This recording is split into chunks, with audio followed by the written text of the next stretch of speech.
Hello everybody and welcome to Yo Pops, the podcast with me, Sean Williams, and my dad. Yes, peace. We love that. It's a very, very special day today because it's somebody's birthday. Somebody's. Well, it's obviously not mine, is it? No. I Exactly. wonder who it is out there, this birthday it is. Well, I think it might be someone a bit closer to home. Oh, okay. Someone in the chair across. Ah, it could be me. It could be. Yes. Happy birthday, Dad. Thank you so much. How has your day been? My day has been very quiet. Very chilled? Yeah, chilled indeed. After a long day yesterday? Yes, the weekend was, we enjoyed the conference. Good. The end time conference we had. I remember you saying. Yes, and then... You did it at the cafe and stuff? Yeah. How did you find it doing it Yeah, there? I find it was quite good actually. It's... Because it's a different setting than what you're used to. Very much. What do you think was good about it? I think the openness, The layout people allowed for- could just walked in and I get that. they could sit on a table, have a coffee, and then they could just enjoy the whole thing. And of course, during the break, we had some lovely food to eat, Love that. so that was good. Everybody, if you can, get down to Orleans Cafe on Pease Hill for all of your nourishment, refreshment, and also West Indian food as well. That's right, yeah. Amazing West Indian food. My mum's an amazing cook. Really good. And I'm guessing that obviously with the success of this conference, you may be planning another one. Oh, definitely. Awesome. I'll be planning as many as I can going That's forward. So obviously everybody enjoyed this first one. Yeah. So they'd like me to do part 2 to it, and then of course from there I can take it to other places like London and other places in the north. Yeah. And of course for Cambridge, I can then do something like the Return to Innocence. So you're going to do another conference here and then? Perfect. Yeah. And then also the Love Conference, I'll Good. be doing that as well. Congratulations, we're in order. Arsenal won the league. They finally got it over the line. I wasn't Thank sure. you. I've got to be Thank you. honest. I think it might be your prayer actually. No, it wasn't I wasn't praying for Oh, Arsenal. you were. I conceded not to pray against Arsenal, but it wasn't. No, I wouldn't be praying for them. Oh, you didn't pray for them. No. So we got there on our own steam then. Yes, 100%. I was passive in the whole situation. Yes, indeed. I was just like, have you enjoyed the euphoria of the winning of the league? Have you engaged in any of it, or have you just I been haven't much engaged in it, I must say. Yes, I'm still taking it in. Okay, You know what I mean? It has been a while coming. 22 years? That's right. So It's it a has little been. wait. But now that we are on our winning streak, Hardly. The Champions League final was a bit of a blow. no, that was. There were too many people having faith against Arsenal winning. This was just ridiculous. Do you know what? I will say this. That it was, in terms of the game, the only way I could see Arsenal winning the game is if they employed the tactics that they did. Yeah. However, when they attacked them at the beginning, they had a lot of joy, which would suggest to me that maybe there might have been more of a balance towards being compact and being defensive, but also not losing that threat, because the goal that obviously was scored 6 minutes in, it was a great goal, Dad. Yeah. Great goal. Yeah. Because I was away at a wedding and I may or may not have had it on the table on my phone. So So when the food parts came, I can eat and think. Not when people are talking, obviously. That's crazy. No. I wouldn't do that. Yeah. I think a lot of people was anxious.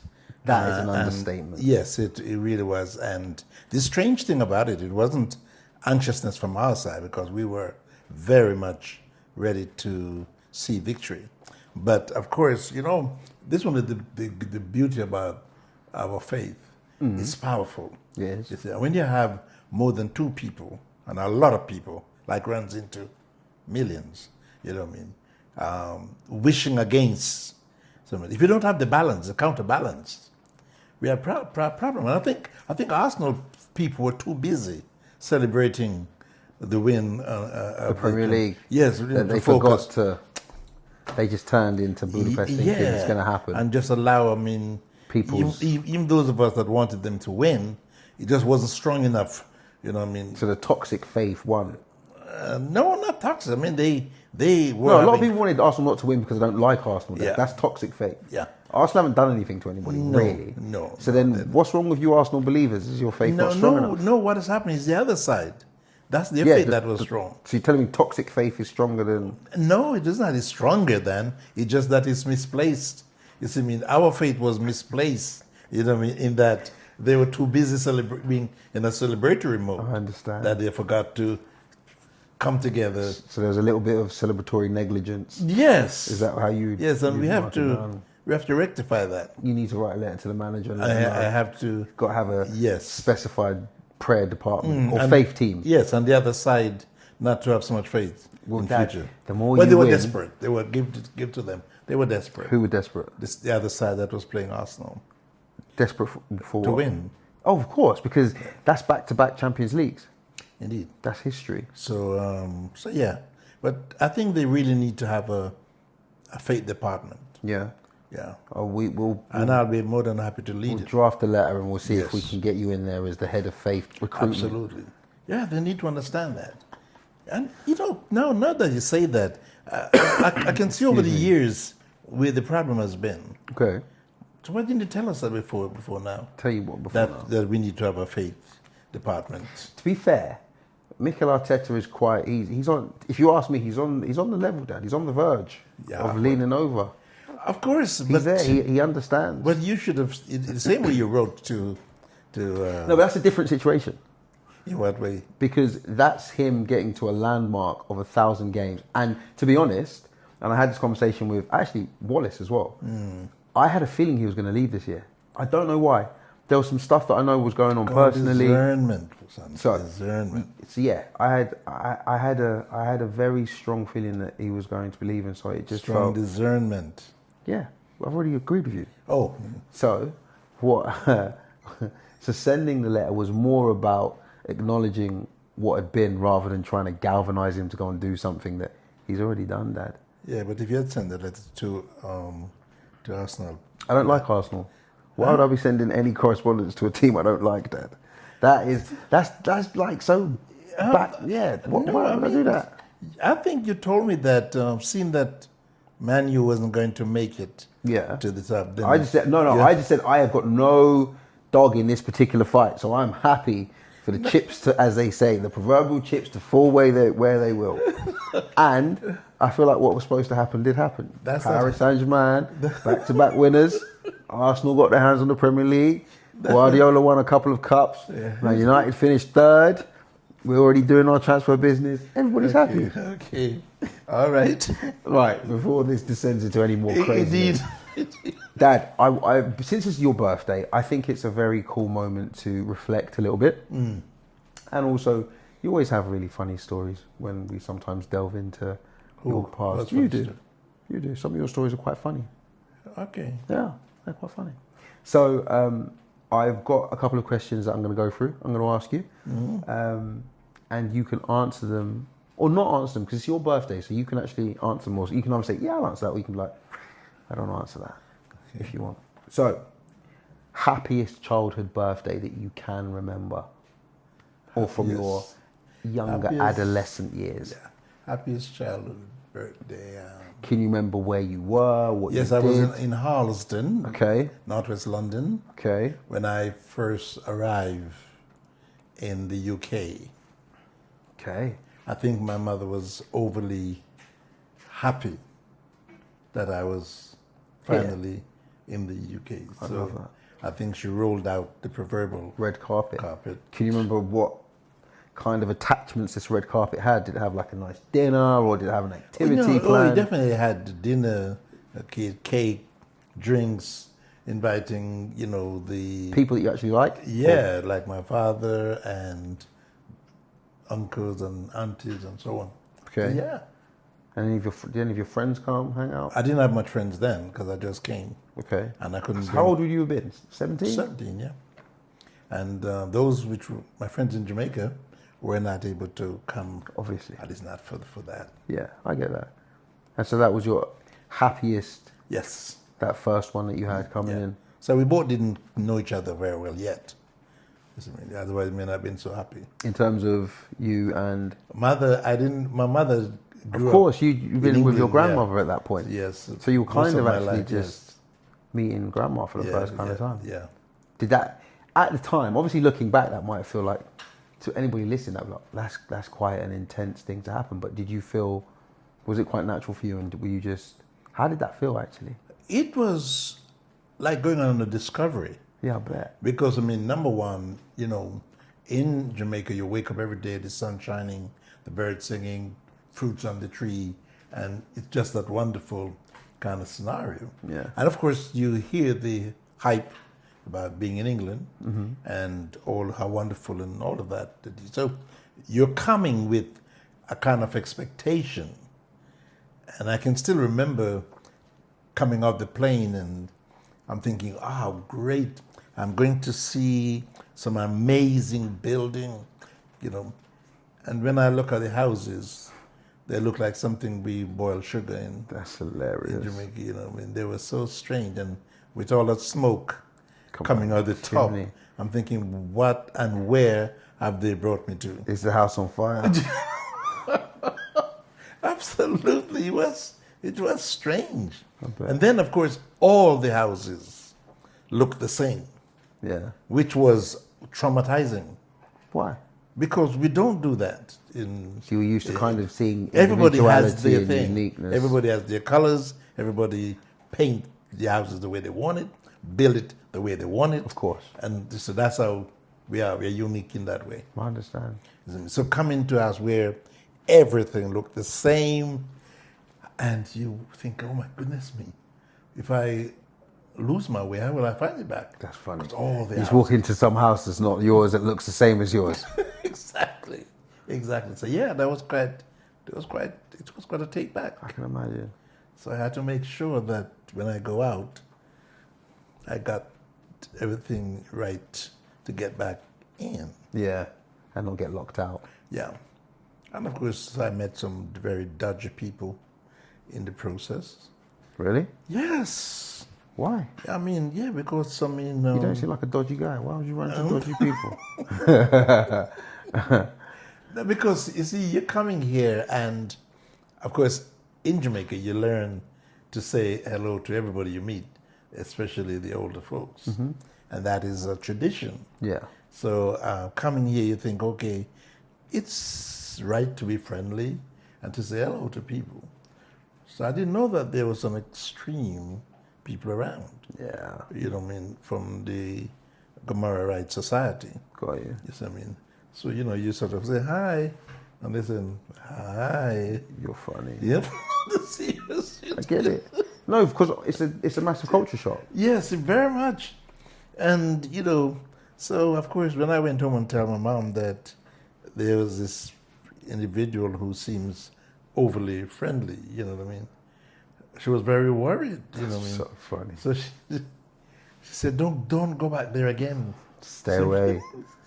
Stay away. And so I learned How to navigate society. Yes, society. It wasn't the same as being back home. No. And knowing everybody. Because, I mean, of course, the consequences back home is too grave. No, of course. For people like those. It's cultural and society is a different space and place. Mm-hmm. What people will tolerate, what they won't. Yeah. So it was very much a discovery. I hear that. You know what I mean?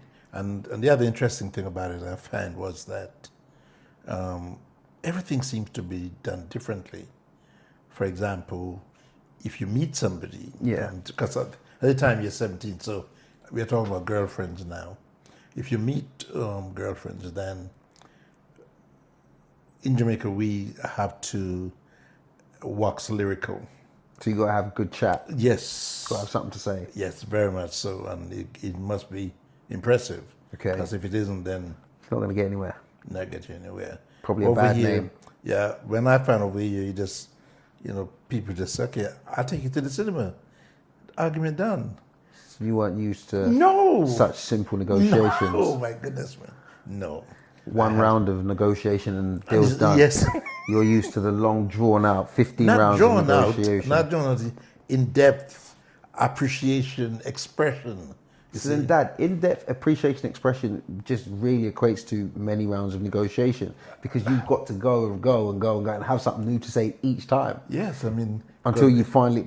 because that is what is expected I understand. by the other side, that you don't just come empty-handed, empty. But I mean, a trip to the cinema, that's money. That's not empty-handed. No, I mean, what I'm saying is that that would not impress somebody in my neck of the woods. Okay. Yes, I mean, it has to be the ability to express your Emotion. feeling and emotions And your love, okay. and all of that, and convincingly enough. You know what I mean? So you have to be very poetic. Did you find yourself poetic? Oh, that was easy. I mean, I had the Bible. So you just basically steal King Solomon's lines? No, I didn't steal it. I just borrowed it. Okay. Does he Yes. know that you borrowed it? Oh, he knows. He knows. He borrowed it too. Okay. He borrowed it from the Lord. You know what I mean? So Oh, so you just renewed the lease? yes, exactly. That was the plan. Point. You know. I'm sure many of your conversations were very poetically lovely, Dad. I can imagine. Here's a deeper question. Which life lesson would you say took you the longest to learn but was worth learning? And you can take a minute for pause if you want, or if you know when it's there. Yeah. Life lessons. Yeah. Which one took you the longest to learn, but you found it to be the most valuable and worth learning? I know it's a great question. I think for me For you? it was going to university. Okay. Why was that a life lesson? Because, as I said, everything was very different from what I used to. Of course, I hadn't gone to university in Jamaica, but coming here, I find that the whole approach was very different, and you have to work with people the way that I wouldn't have normally done back in my. Can you give me an example how you mean? Let's say, for example, when you go to school, you break out into different sessions, discussions, and all of that. So developing that kind of interactiveness was in itself very, very different. So were you used to kind of being more insulated? More Yes, I mean that's solitude, solitary even. Yes, I think that is more like it, and I find that the whole learning curve was very, very different from what I'd used to. So would you sometimes find the classroom environment overwhelming? I would say so, because again, you're having people speaking, and of course, I realize that the curriculum, so to speak, sort of follows from perhaps primary school right up. So there's a systematic approach to the whole learning process. Yeah. And if you weren't there at the beginning, like when you were 7, coming up to 10, 15, then you're going to find it quite a transformation to now adapt, integrate into a system that you are immediately at a disadvantage, and you feel like you have to work twice as hard to catch up. I understand. So how did you find that you bridged the gap? Did you just kind of push yourself into the environment of the classroom? Yeah, that's right. Work very hard, and that's really what it amounts to. Is sort of really getting down to it. And of course, my mother was very, very firm. She has a firm hand. So when it was time for studies, she wouldn't have it any other way. You know what I mean? So that sort of knocked me into shape pretty quickly to realize that, okay, she wants me to achieve things. And that's what I have to do, achieve. So do you think it was... What would you say... What did you extract from that experience? Would you say discipline was the thing that you think... Discipline was a key factor, number one. And you also learn not to take things for granted. Okay. You see what I mean? Because sometimes you hear things and you just take it, that's how it is. And until you come into the situation and realize it wasn't like that. Do you mean in terms of maybe how England was sold to you at the time? Precisely. And those who would come back home, they would have their own stories to tell as to what England is like. But the reality, when you come, is very different. And it's also depending on where you find yourself in terms of the social order of things. So you got those who find themselves as part of the down and out. You got those who are progressive, and therefore your environment is going to be very different from others. And I was of the environment where, based on my mother's working environment, got to be more up than down. Do you think had Grandma given you the choice after 6 months to go back to Jamaica, would you? No. So after 6 months, you were like, no, I'm meant to be here. Yeah, This is the... Yeah. I find that it was far more, I could progress much quicker and take more advantage of the privileges that I felt was here. That was one of the things that I felt, that the people that sort of born here just did not take on board the privileges that they had. Would you agree, though, that's usually the way for people that are desensitized to the normality of the world around them versus a person who almost, when they are inserted into the environment, because it's an upgrade from what they knew, everything has more value? Very much.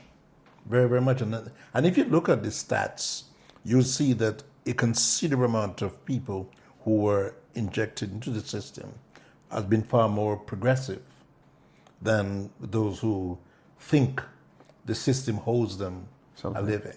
Yeah. You know what I mean? And, we don't have to make too much effort because sooner or later they have to take care of us. While we don't have that mentality.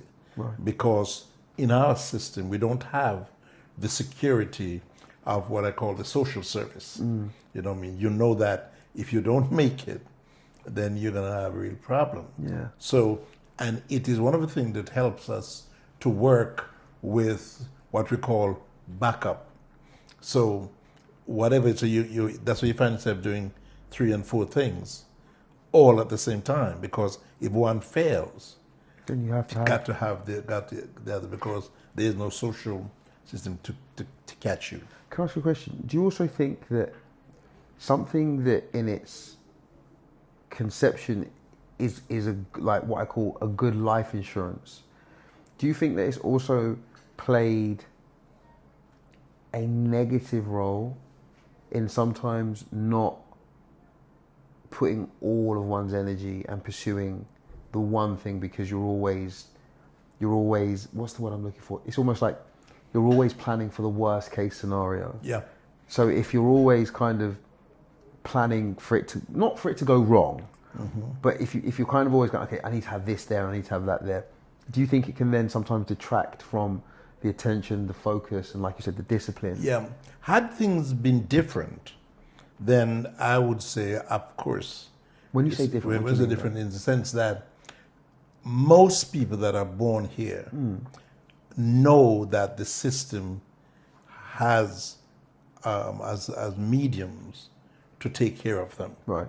So they wouldn't have no problem putting the effort into one thing, and knowing that if that one thing fails, the government has a system in place to catch them, safety net to catch them. So when you are in a different environment where there's no safety net, then you can't take that chances, even though it would be the most realistic way to go about things, because then rather than splitting your energy into different locations, you'd bring it together in one.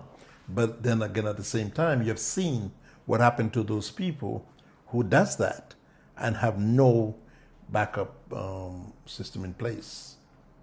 So you think it's more so, it's a fine balance you strike? between very much. obviously pursuing the thing that you think you're supposed to do, but also being smart enough to say, okay, if I diversify into a couple of areas, then should something go right or wrong? Indeed.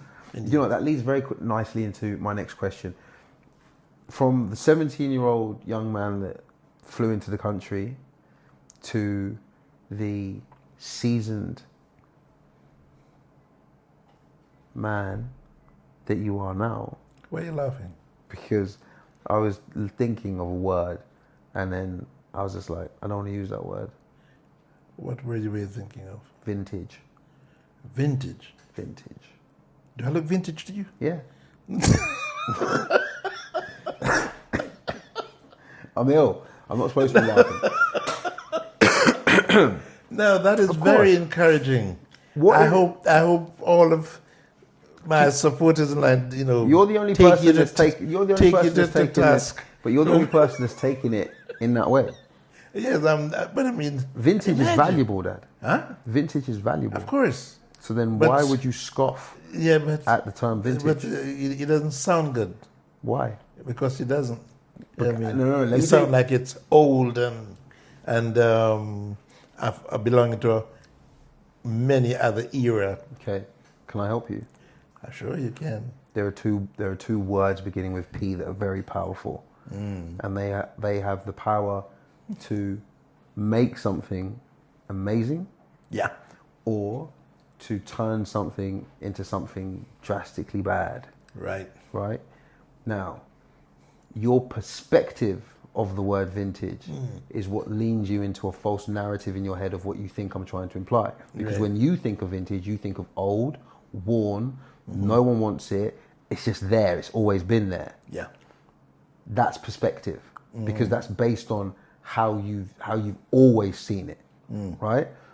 Perception will tell you then to take the subject, detach everything connected to it, and you judge it as it's one thing. The most expensive bottle of wine is not the one they made last week, Dad. No, I know it's a Right. vintage So, one. so wait there. So then, if a regular bottle of wine, right, that they made last week will cost you between, if it's a nice one, let's say between a tenner and 20 odd pounds. Right. But yet a vintage wine, Dad, will turn into a small mortgage payment.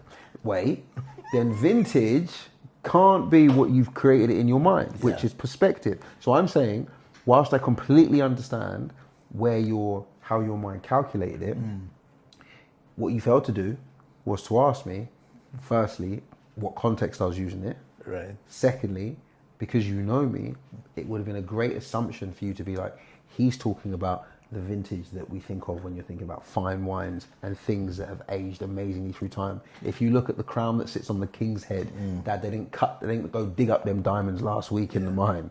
These are things that have I have a lasted. feeling that you don't want me to ask you the question. What question? I want to ask you. Go and ask me. Yeah.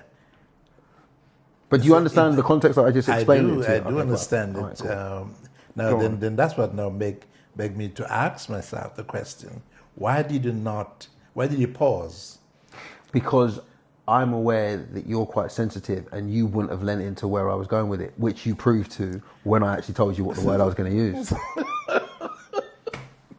I know. You know what? It's my fault for Dad. I'm your iOS update. I'm the same as you. I just run a little bit quicker. Just a little bit. So that's why I used. yeah. Well, that's why I didn't use the word, but I wanted to use it. So do you think then by you not using it and hesitate might have been what spurred me on to thinking that you were thinking from the negative perspective rather than the positive? No. It definitely shouldn't have made you think of the negative, or made you think that I was thinking of the negative. What it should have maybe alluded to you is that I might have been ahead a little bit in how I thought you might receive the question. So I opted to just take away the whole thing. Okay. But because you know me well enough, you saw the hesitation, was like, what were you going to say? And then we've just had 5 minutes of great conversation. course, which for the of next course, half of I'm coming to course. this. So yeah. How has your view of the world changed from you as a young man to you as an amazing seasoned I mean, the experienced person? changes are absolutely unbelievable. What, your view on the world? That's the question. How has your view on the world changed? Yeah, I mean, my from- view on the world is both from observation as well as in practical Lived experience. and from the actual operation that's going on around the world. I mean, take for example, you have something like the roads. I mean, I would never ever thought I would see roads in England looking like what I'm seeing it now. Okay. That was just inconceivable, and that just one little aspect of it. So it sort of really gives you an idea as to how far things has come. When you go to somewhere like South Africa or some of the other countries and look at pristine road for thousands of miles, Britain, first world, an empire, and yet here you have it. And that just to mention, as it says, one simple thing. But yes, it has changed considerably. The other thing that I find also quite impacting is what we call the liberalism. Okay. Yeah, that's another thing that we find very strange. And this is where now it goes back again to the both culture and age gap. Yes, I mean, because things in general would not have been tolerated, say 30, 40 years ago. But it's the accepted norm now. Okay. I want to just tweak it a little bit because I think you may have misinterpreted what I asked you. It wasn't how has the world changed, how has your view of the world changed? So, for example, at 17, you may have got off the plane and been like, do you know what? The world's my oyster. Every day I'm going to go and do what I want to do. I'm only interested in how I think of it. Because, for example, you weren't saved at 17. You got saved later on. Now at 68, you might sit and go, do you know what, Sean? The world is a wheel. And the wheel doesn't change, but those hanging onto the spokes do. Which, does that make sense? And so that might then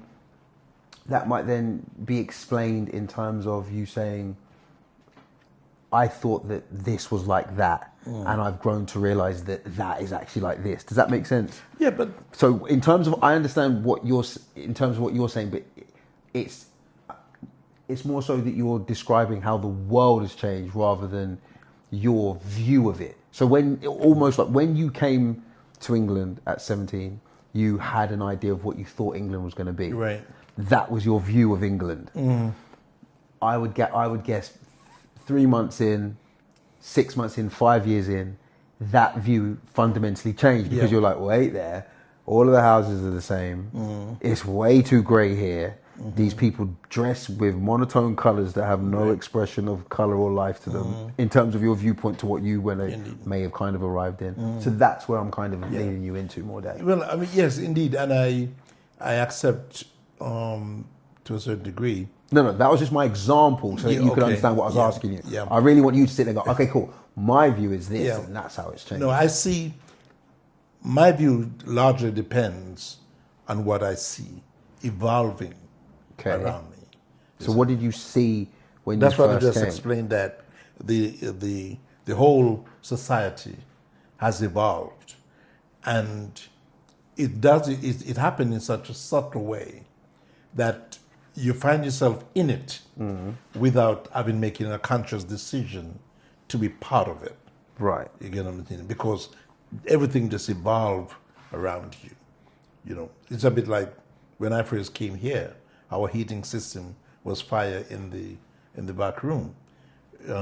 However, now you hardly have anyone with fire in the back room. Central heating. You see, again, it's evolved. It was inconceivable when I first came to think of fire in your house like that, because we come from, you never have that. But you accept it, and then you move on to see the whole thing evolve into something completely different. And now it's still evolving, because rather than having central heating, people are having different other means of heating system. So it's more that evolution that, from what I'm observing, that impact on how I see things. Okay. I didn't understand much of what you said, but I think you did. So I'm hoping those at home, you did as well. This is next question should be a little bit easier for you to to slice, dice, and serve Easy. up. Well, easier because I think it'll be more comfortable for you. What role has your spiritual calling played in your life and your sense of self? What role? Yeah. My Has your spiritual calling played in your life and your sense of self? Everything. Okay. Do you want to Yeah. expand So, on that? Or I mean, my spiritual awakening influences everything I do. I see everything I do and see everything now from that spiritual perspective, which for me is far more positive, if one got to use that phrase. It bring me into a deeper place of consciousness with how I do things, what I do, and even the very things I say to people. yeah. I'm more cognizant of what impact it would have on them, and whether it is for their good or is just for how I'm feeling. Yeah. So my spiritual walk has absolutely transformed everything about me, I would think. How does it shape your sense of self and your identity? Well, it gives me directives and how one should generally conduct their lives. You know what I mean? Before, I was spiritually sensitive to all of these things, and I would do more of what I want or what I see others are doing around me. And as long as I feel I was conforming, I'm happy. Yeah. Now I don't feel that I have to conform. I've made a decision that I will walk and live independently of the majority. Yeah, I hear that. You know what I mean? So It creates a lot of character, that, because what you do is you don't allow yourself to go with the consensus. indeed. And it's that, I think, like you say, that anchoring within your spiritual relationship that allows you to then, well, thrive and survive moments that others don't. Yes. So I can completely understand that. Something people might be surprised to know about you. That's the next question. Okay. Surprised to know about me. Yeah. Something they might be surprised to know about you, Dad. Yeah. I think people would be surprised to know, one, the places I've gone. One. Okay. Two, my present life and health condition. Okay. That You about to announce that there's something right or something wrong? no, no, something right. Of course, it's a bit like I was talking to the insurance guy the other day, Yeah. and he was happy talking to me. You know, I think my voice deceived him. Okay. Yes, he thought my voice sounded too young. You know. What I mean? Okay. So I mean, of course, I didn't tell him any different. Right. Because I like the thought of a young voice. Anyhow, Slightly weird, but okay. I'm only joking. so You're hilarious. I feel like we should really switch, because you really want to go in reverse, and I'm really putting my foot down to go forward. I'm going forward with you. Trust me. So anyhow, so eventually it got to the critical point, which you want to know what's my medical condition, history was. So he began to name Stuff all the kind of stuff that people younger than me, have going on. I've got going on. So when I said no,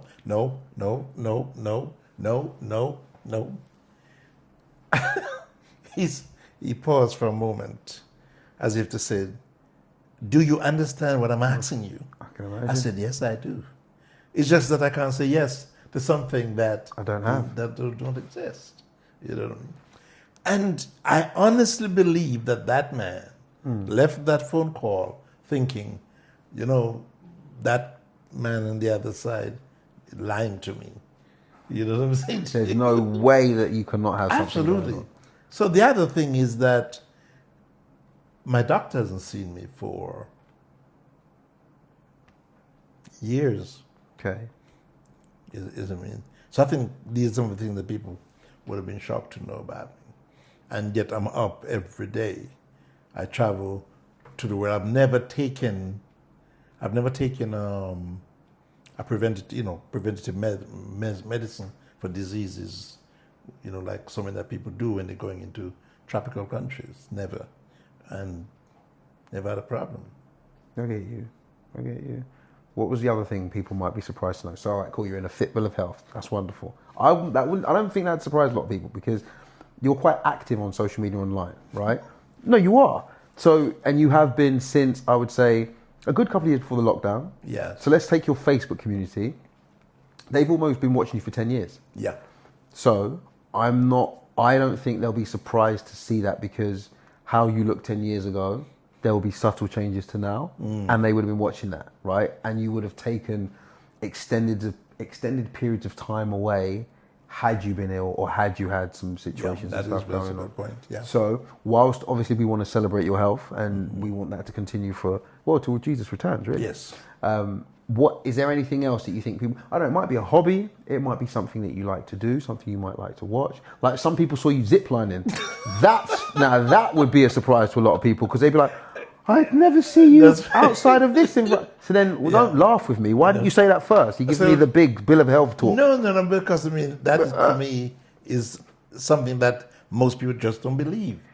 So then, Dad, according to the question, don't you think that fits the question better than your big declaration about your bill of health? No, I think the health that's better than that. So you think more people would be surprised at your bill of health than they would seeing you on a zip line?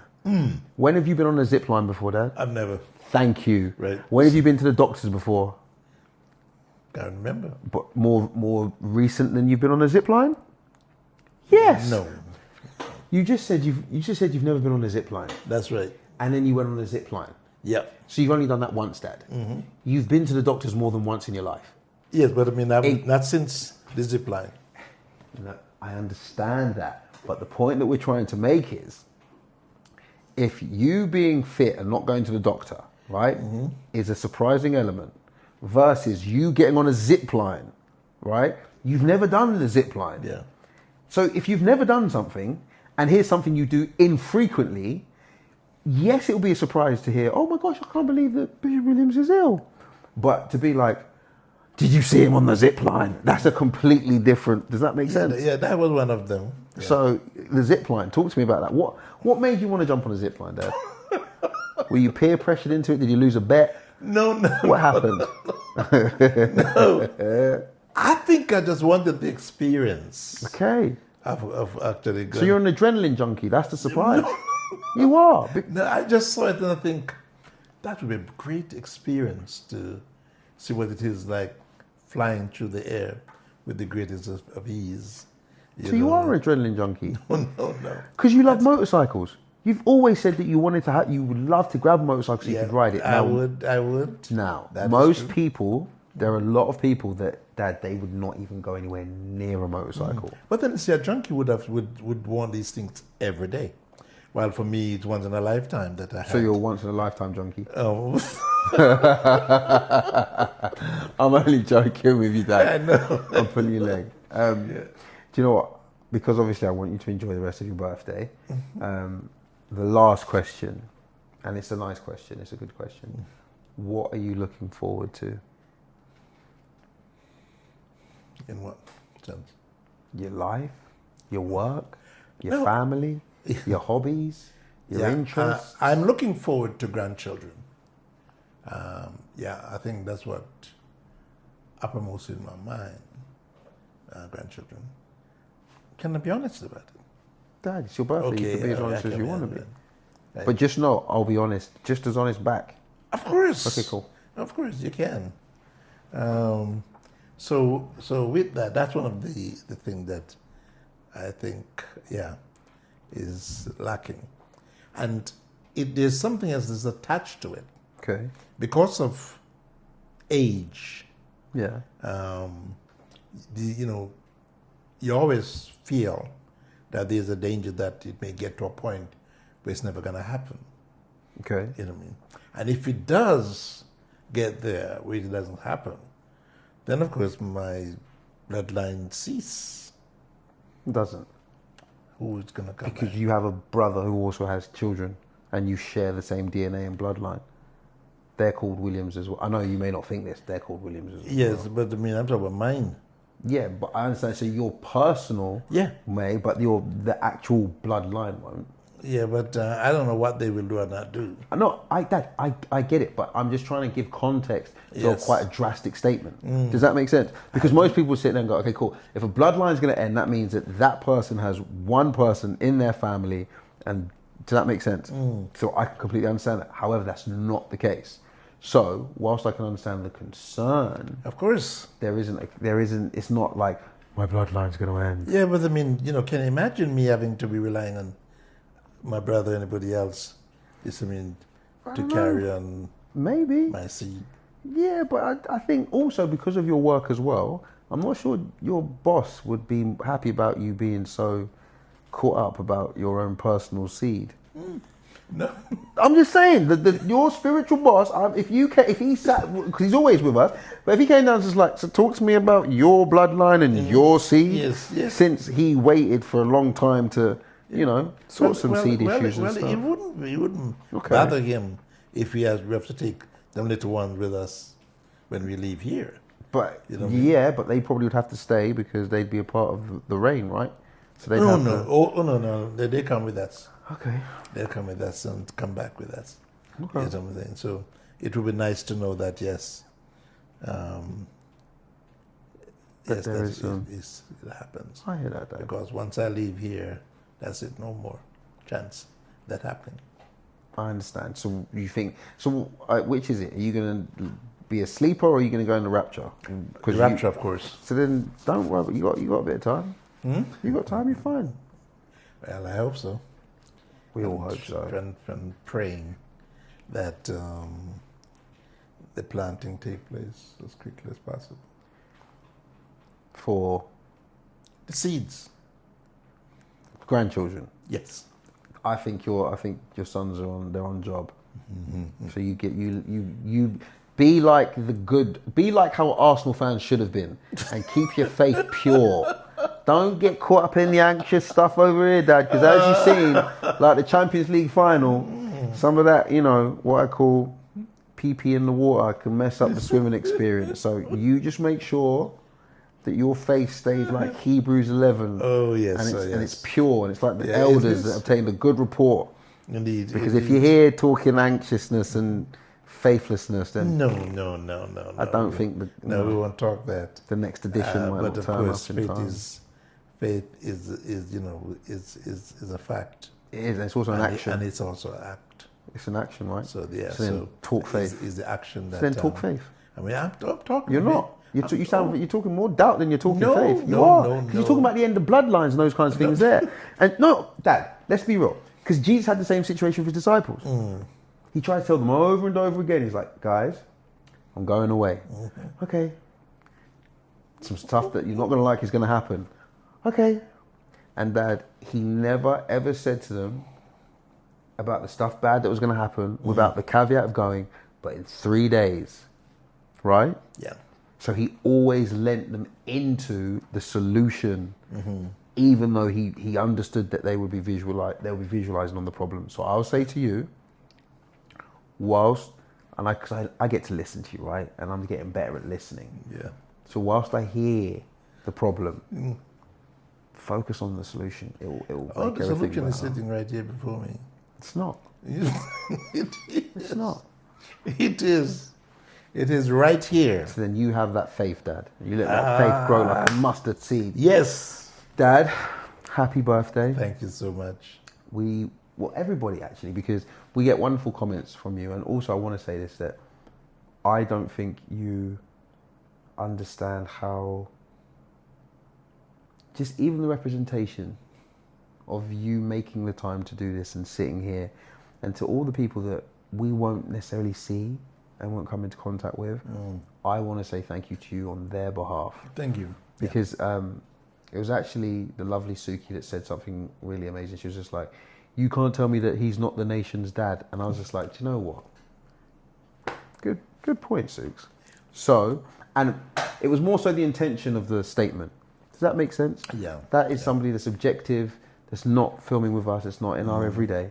And yet how you are and what you give is so authentic that it can touch people that are miles away. So we all No, want to I say mean, thank you. I do thoroughly enjoy the whole process. It's good to know that you're not here against your will then. No. Good. No. It's always a pleasure Good, Dad. to come and to do these, and especially with the output. So they always reflect in some great ways and moments that you didn't even think was gonna happen. We've built something very wonderful. And it just, I find myself having a good laugh. Good. You know what I mean about it, because it's just hilarious looking back at it. No, you deserve to. I mean? You deserve to. Thank you to everybody that is kindly watching. Guys, you can like, subscribe, and share. Please do that.